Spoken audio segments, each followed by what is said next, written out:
కార్లో ఎక్కిచ్చారా? ఎక్కించి ఎక్కడ తీసుకెళ్లారు? కారులో ఎక్కించి ఇంకా ఆంధ్ర నుంచి, అదే చెన్నై నుంచి ఆంధ్ర వైపు కారు తిప్పిండ్రు.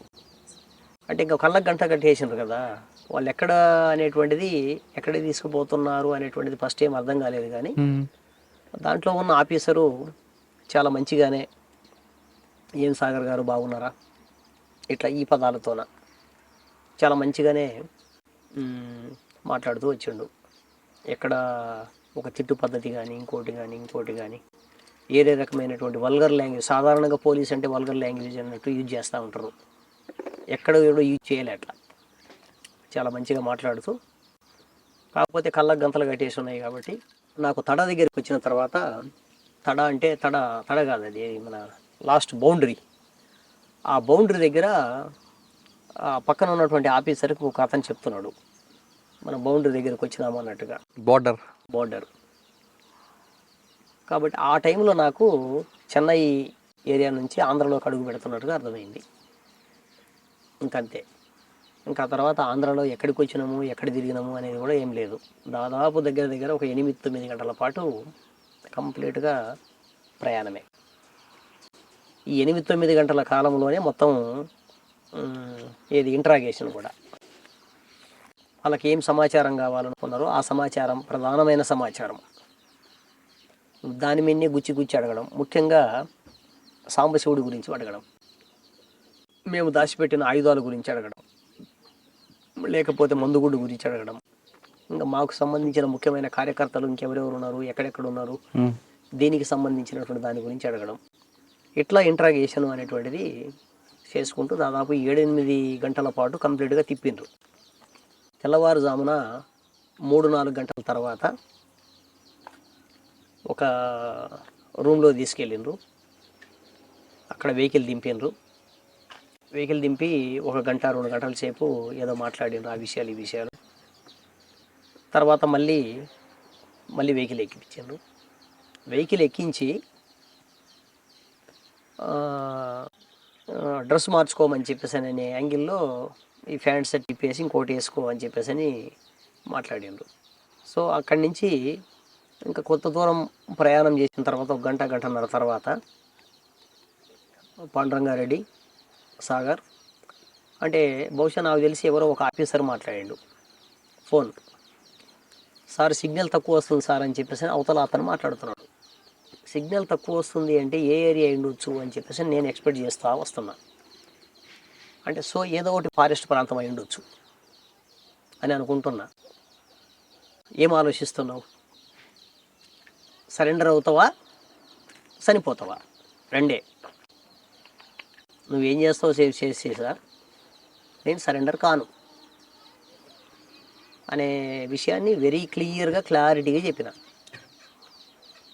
మీరు ఏమైనా చేసుకోండి, నేనుగా సరెండర్ కాను. ఈ సరెండర్ కాను అనేటువంటి పదం ఏదైతే ఉందో పోలీస్ ఆఫీసర్స్కి అస్సలు జీర్ణం అవడంలే. సరెండర్ కాకపోతే సస్తామంటారు. రైట్, చంపేసేయి. నువ్వు నన్ను పట్టుకున్నది సంపాదన కోసమే కదా. జరుగుతున్న యుద్ధంలో సావు అనేటువంటిది ఎప్పుడో చచ్చిపోతానని అనుకున్నాను నేను. నువ్వు సంపాదనుకుంటే చంపేసేయి అని నేను ఎప్పుడైతే రియాక్ట్ అయినో, నువ్వు చెప్తే వినేవాడివి కాదరా, నువ్వు సావడానికి సిద్ధపడుతున్నావు అనేటువంటి పద్ధతిలో మాట్లాడి కొద్ది వల్గర్గానే. అంటే ఇంక నువ్వు అది నీ దురదృష్టం నువ్వేమనగా అనే పద్ధతిలో వెంటనే ఫోన్ పెట్టేశాడు. నాకు స్పీకర్ ఆన్ చేసి నా సెట్కి ఇచ్చిండ్రు. బహుశా మాట్లాడిన ఆఫీసరు ఆయన లాంగ్వేజ్ ప్రకారం కాళిదాసు అనుకుంటున్నాను నేను. ఎందుకంటే ఎస్ఐబిలో అప్పట్లో కాళిదాసే మొత్తం చక్రం తిప్పేవాడు. కొద్దిగా వల్గర్ లాంగ్వేజ్ తీరు ఇదంతా కూడా అయిందే. నేను మిగతా వాళ్ళకు సంబంధించిన ఇంటరాగేషన్స్ ఇవన్నీ కూడా చూసిన. మా వాళ్ళు గతంలో చెప్పేవాళ్ళు. మా గురువు గారు శాఖమూరి అప్పారావు గారు, ఆయనకు చాలా అనుభవం ఉంది ఈ అరెస్టులు, పోలీస్ ఆపరేషన్స్ వీటన్నిటిలో కూడా. అరెస్టునైన మా మిత్రులందరూ కూడా కాళిదాసు గురించి ప్రత్యేకంగా చెప్పేవాళ్ళు, ఏ పద్ధతుల్లో వ్యవహరిస్తాడు అని.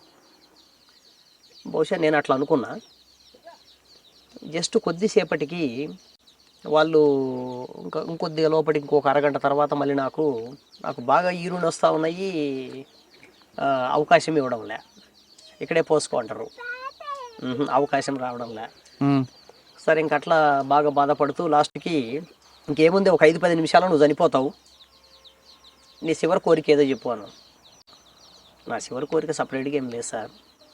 5-10 నిమిషాల కాలం గడిచిన తర్వాత మరి వాళ్ళు ఏమనుకున్నారో ఏమో, చెడబడ అంటే ఫోన్లో అసహనంతో మాట్లాడుకుంటా ఉన్నారు వాళ్ళు.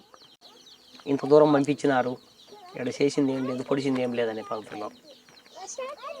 బహుశా నాకు తెలిసి ఏంటంటే పోలీస్ ఆఫీసర్స్ అప్పటి వరకు చంపేయమని చెప్పి, ఏదో కట్టుకథాలండి ఎన్కౌంటర్ కథ అని చెప్పి ఆ తర్వాత అది వద్దు అని ఉంటారు అనుకుంటున్నాను నేను.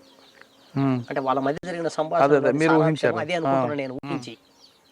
ఎందుకంటే డ్రెస్సును చేంజ్ చేయించారు, నీ చివరి కోరిక ఏదో అడుగు అన్నాడు. చివరి కోరికలు నాకేమి లేవు విడిగా అన్న. ఇట్లా జరిగిన తర్వాత ఇంకా తర్వాత వాళ్ళు మాట్లాడుకున్నారు. ఆ సిగ్నల్ కూడా కరెక్ట్ రావడం లేదంటున్నారు. అక్కడి నుంచి మళ్ళీ తిరిగి కారు టర్న్ అయింది. ఉమ్, కారు టర్న్ అయిన కొద్దిసేపటికి ఓపెన్గా, అంటే పోలీసులలో కూడా మా మిత్రులు ఉంటారు అని చెప్పడానికి ఒక చిన్న ఉదాహరణ ఏమంటే, వాళ్ళు ఎవరో నాకు తెలియదు. తిరుగు మళ్ళీ ప్రయాణం స్టార్ట్ అయింది. నాకు ఒక రూమ్ దగ్గరికి తీసుకొచ్చిండ్రు, ఆ రూమ్లో వదిలిపెట్టేసి అప్పుడు నా చేతులకు ఉన్న కట్లు అవన్నీ తీసేసి మామూలుగానే పాస్కెళ్ళి వచ్చిన. అప్పుడు నాకు పరిచయం అయినరు. అప్పటి వరకు లోకల్ పోలీసులు ఎవ్వరు కూడా కనీసం టవల్ ఇప్పి వాళ్ళు నా ఎదురుగా నిలబడడం కానీ, నా ఎదురుగా నాతో మాట్లాడడం కానీ చేయలేదు. అని ముచ్చటే లేదు. ఎక్కడ పరిచయం అయ్యారు ఇప్పుడు? అదే ఆ రూమ్లో. ఎక్కడ? ఆ రూమ్ ఎక్కడ? గుర్తుపట్టినావా సాగర్ అన్నాడు. లేదు సార్ నేను గుర్తుపట్టలేదన్నా.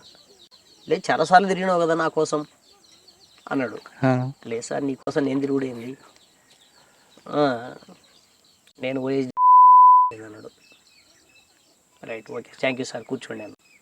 ఇంకా ఆయన ఏదేదో మాట్లాడుతూ ఉన్నాడు. ఇంకా మిగతా ఒక 5-6 మంది పోలీస్ ఆఫీసర్స్ ఉన్నారు పక్కన. మీరు ఆయన కోసం కూడా తిరిగారా? తిరిగిన మాట వాస్తవమే, కానీ ప్రతి జనరల్గా ఏం చేస్తామంటే పోలీస్ ఆఫీసర్స్ ఎవరు వచ్చినా వాళ్ళు ఏ పొజిషన్లో ఉన్నారు, ఏంటిది, వాట్ ఈజ్ వాట్, ఎక్కడ నివాసము, వాళ్ళకున్న క్యారెక్టర్ ఏంది, వాళ్ళకున్న పని ఏంది, పరిస్థితి ఏంది అని చెప్పేసి దాన్ని సాధారణంగా అబ్జర్వేషన్లో ఉంచుతాం. ఇది నేనొక్కని చేసే పని కాదు, సాధారణంగా ఏ ఉద్యమానికి సంబంధించిన అంటే ఆఫీసర్ యొక్క యాటిట్యూడ్ బట్టి మీరు ప్రవర్తిస్తుంటారు. తప్పనిసరిగా సాధారణంగా వాళ్ళు ప్రజల మీద దాడులు, సానుభూతి పరుల మీద దాడులు, దళాల మీద ప్రత్యేకమైన శ్రద్ధ తీసుకొని దాడులు చేసేటువంటి వాళ్ళు కొంతమంది ఉంటారు. వాళ్ళ నేచర్ ఆఫ్ సిస్టమ్ అది. వాళ్ళ పట్ల ఒకలాగా ఉంటుంది, సానుభూతి పరంగా ఉండి ప్రజల పట్ల సానుభూతి పరంగా ఉండి ప్రజల పట్ల పనిచేసే ఆఫీసర్ పట్ల ఇంకో రకంగా ఉంటుంది. అంటే నాకు తెలిసిన పోలీస్ ఆఫీసర్స్, నేను అరెస్ట్ అయిన తర్వాత చాలామంది ఆఫీసర్స్తో మాట్లాడినాను.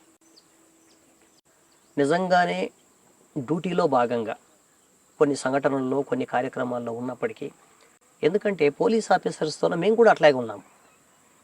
ఉదాహరణకి మాకు 2 ఎస్ఐలు దొరికినారు ఆత్మకూరు దగ్గర. మేము కిడ్నాప్ చేసినాం. అప్పట్లో కిడ్నాప్ చేసి ఎవరైతే మా సహచరులు అరెస్ట్ అయిన సానుభూతి పరులు వీళ్ళందరూ ఉన్నారో వాళ్ళని విడిచిపెట్టండి అని చెప్పి డిమాండ్ పెట్టినాం. ప్రభుత్వం స్పందించే పరిస్థితి లేదు. సో ఇంకా ఈ పరిస్థితుల్లో ఏం చేయాలి మేము? ఒకటి చంపాలి, లేకపోతే వదిలిపెట్టాలి. వాళ్ళని చాలా బాగా చూసుకున్నాం, మంచిగా వదిలిపెట్టేసినాం. సానుభూతి పరులను, వాళ్ళ అక్రమ కేసులు ఏవైతే ఉన్నాయో అవి మాత్రం ఎత్తేయమన్నాము. అవి ఎత్తేయడానికి అంగీకరించారు అక్కడ లోకల్గా ఉన్నటువంటి ఆఫీసర్స్. అప్పుడు ఎవరంటే ఒక డాక్టర్ను మధ్యవర్తిగా పెట్టిండ్రు, పౌర హక్కుల సంఘం సంబంధించినటువంటి కమిటీ వాళ్ళను. ఓకే, అంటే ఆ విషయం పక్కన పెడితే మీకు అరెస్ట్ ఎప్పుడు చూపించారు? అన్న అరెస్ట్ 2 days తర్వాత చూపించండి అన్న. ఎక్కడ? మార్కాపురంలో చూపించండు. అంటే అప్పుడు ఎవరు ఎస్ఐ ఎవరు?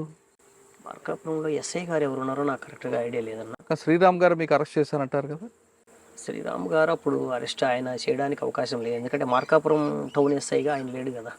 నాకు దోర్నాలకు సంబంధించినటువంటి కేసుని పెట్టి నా అరెస్ట్ని చూపించారు. ఎంతకాలం ఉన్నారు జైల్లో? అన్న నేను 8 సంవత్సరాలు ఉన్నాను. అప్పుడు పార్టీ ఏమాత్రం సహకరించలేదు? సంవత్సరాలు పార్టీ సహకరించిన మేరకు, పార్టీ సహకరించింది కొంత మేరకు.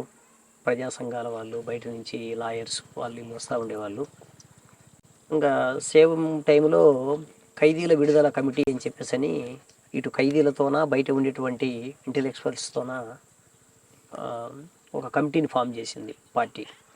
ఈ కమిటీకి సంబంధించిన వాళ్ళే మేజర్ పార్ట్ మన దగ్గరికి రావడము, మాట్లాడడము, కొన్ని కేసులు డీల్ చేయడము ఇట్లా చేస్తూ వచ్చేవాళ్ళు.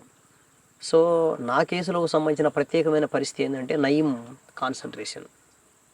నయీం అప్పుడు నల్గొండ జిల్లాలో, ఇక్కడ ప్రకాశం జిల్లా మీద బాగా కాన్సన్ట్రేషన్ చేసి సాగర్ తరపున ఏ లాయరు తీసుకున్నా నేను ఒప్పుకోను, చంపేస్తా అని రకరకాల పద్ధతుల్లో బెదిరింపులు స్టార్ట్ చేసిండు.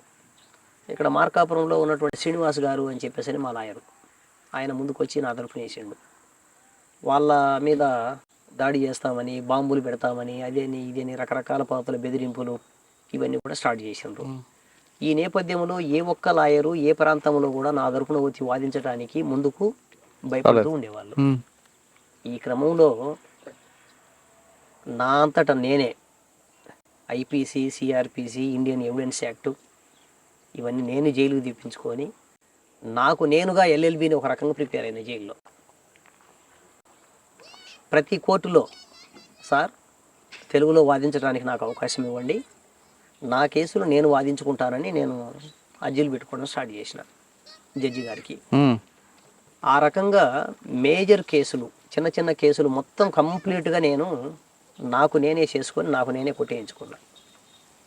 అన్న ఈ క్రమంలో మీకు నచ్చిన పోలీస్ ఆఫీసర్ చెప్పండి. నాకు నచ్చిన పోలీస్ ఆఫీసరు అంటే అప్పట్లో ఇక్కడ సిఐగా పనిచేస్తున్నాడు అన్న, ఎస్ఐగా అక్కేశ్వరరావు అని. అక్కేశ్వరరావు ఇప్పుడు సిఐ. బహుశా మొన్న ఈ మధ్య కాలంలో ఎప్పుడో యాక్సిడెంట్ జరిగిందని కూడా నేను విన్నా పేపర్లలో. అంటే సాధారణంగా పోలీసు సంబంధించినటువంటి వేషభాషలు, దానికి సంబంధించిన ఏది ఆ ఐడియాలజీ దాంట్లో మొత్తంగా మార్పు అని నేను అన్ను, కానీ కొద్దిపాటి చిన్న మార్పు. ఆయన ఇక్కడ సిఐగా ఉన్నాడు, ఇక్కడ ఫస్ట్ ఎస్ఐగా ఉన్నాడు, దోర్నాలి ఎస్ఐగా. దోర్నాలి ఎస్ఐగా ఉన్నటువంటి రోజుల్లో ఆయన రకరకాల జిత్తులు వేసిండు. అయితే ఆయనకు ఎస్సీ సామాజిక వర్గం నుంచి వచ్చిండు, పల్నాడు ఏరియా. కొంత నాకు అవగాహన ఉంది. తర్వాత ఆయననే ఇక్కడ నుంచి గిద్దలూరు ట్రాన్స్ఫర్ అయ్యిండు.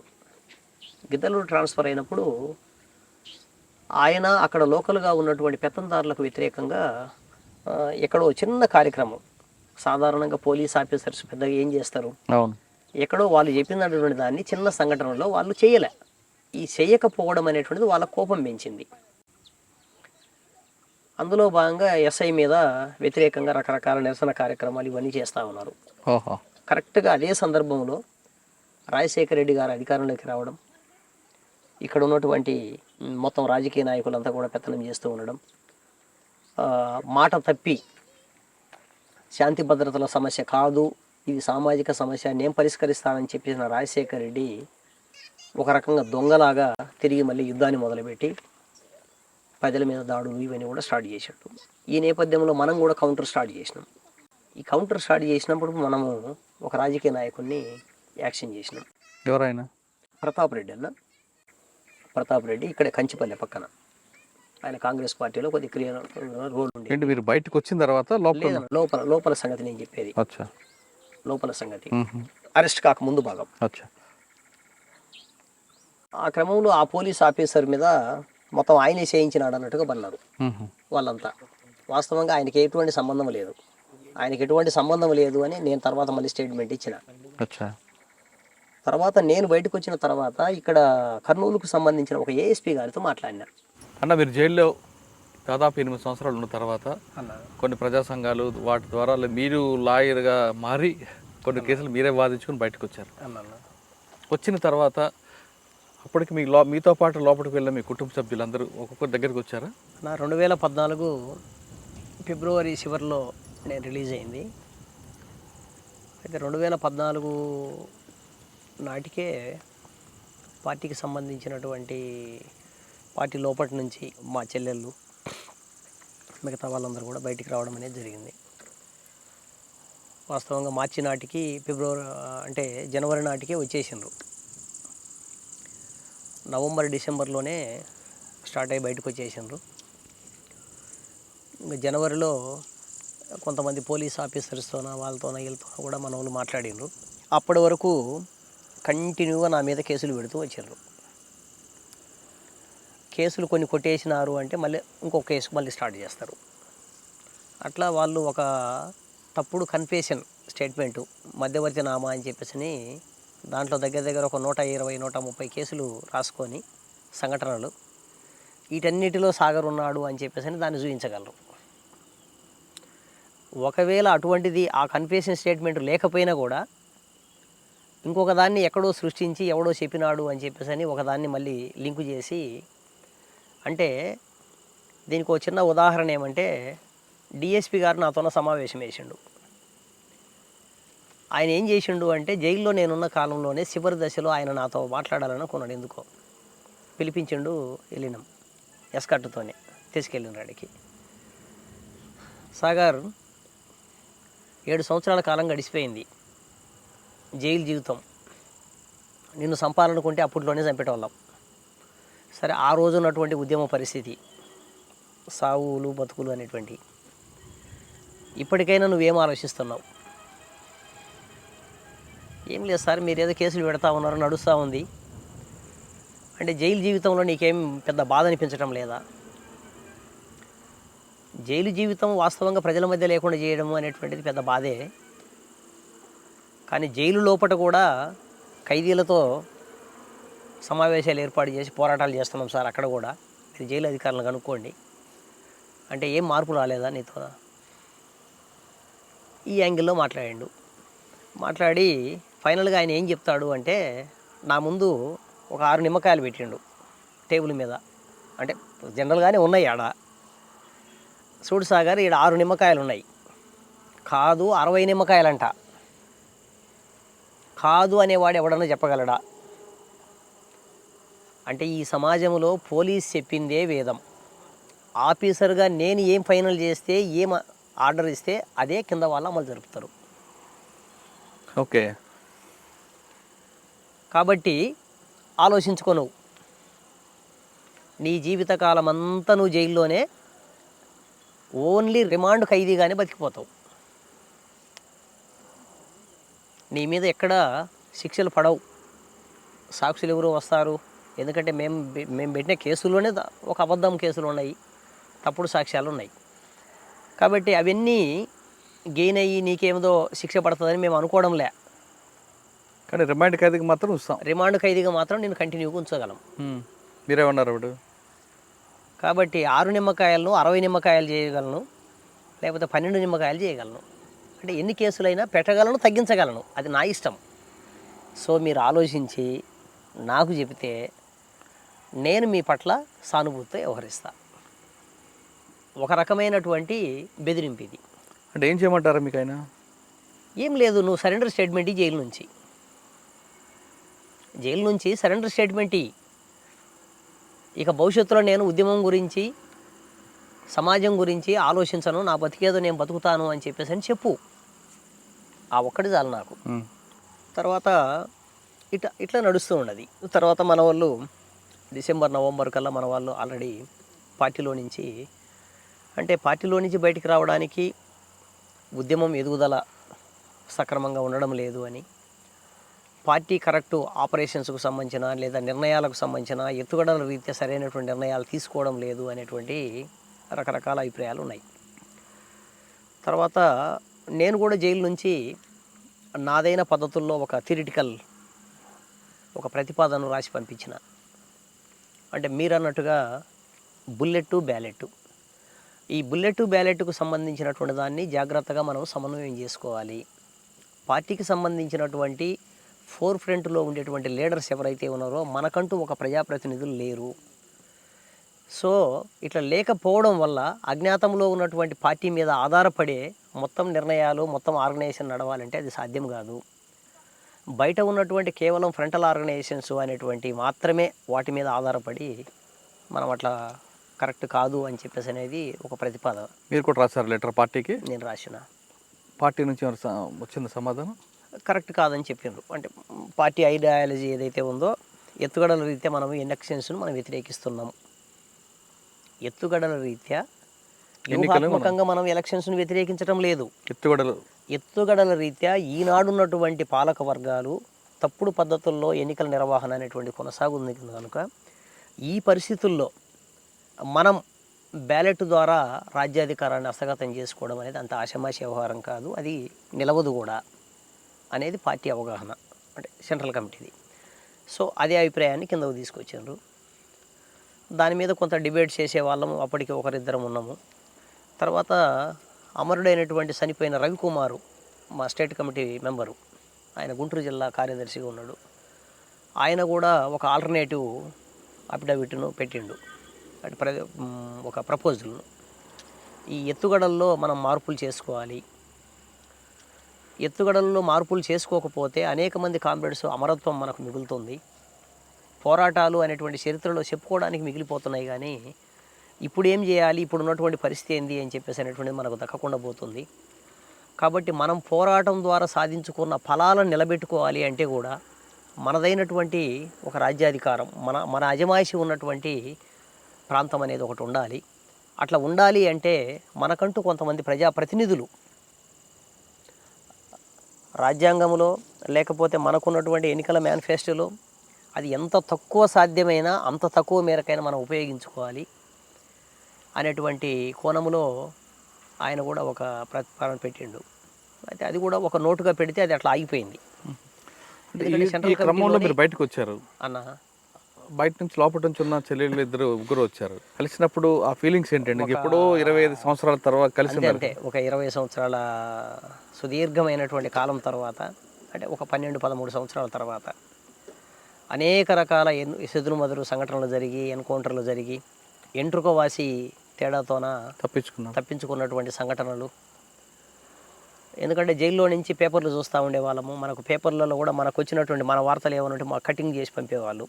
మేము ఆ కటింగ్ చేసి పంపినటువంటి దీన్ని కూడా మళ్ళీ దొంగతనంగా ఎక్కడో అన్వేషణ చేసి సంపాదించుకోవాలి. నక్సలైట్ వార్తలు ఏవి కూడా మాకు అందరూ సెన్సార్ అవుతుంది. మీరు జైల్లోంచి బయటకు వచ్చిన తర్వాత అప్పుడు అమ్మ నాన్న మీ బాల్యం అంతా గుర్తుకొచ్చిందా అన్న? సాధారణంగానే గుర్తుకొస్తుంది కదా, అంటే మానవ అతీతులమేం కాదు కదా. గుర్తుకొచ్చినా ఏ లక్ష్యంతో వెళ్ళామో ఆ లక్ష్యం సాధించామని అనిపించిందా? లేదు ఇంతకాలం దూరం అయ్యాం కుటుంబ బంధాలకి, లక్ష్య సాధనలో మనం సంతృప్తి చెందాం అనిపించిందా? లేదు మనం ఇంతమంది విడిపోయాము కానీ మన లక్ష్యం సాధించలేకపోయాము అనే భావనలో వచ్చారా? వాస్తవంగా దీంట్లో 2 అంశాలు ఉన్నాయి.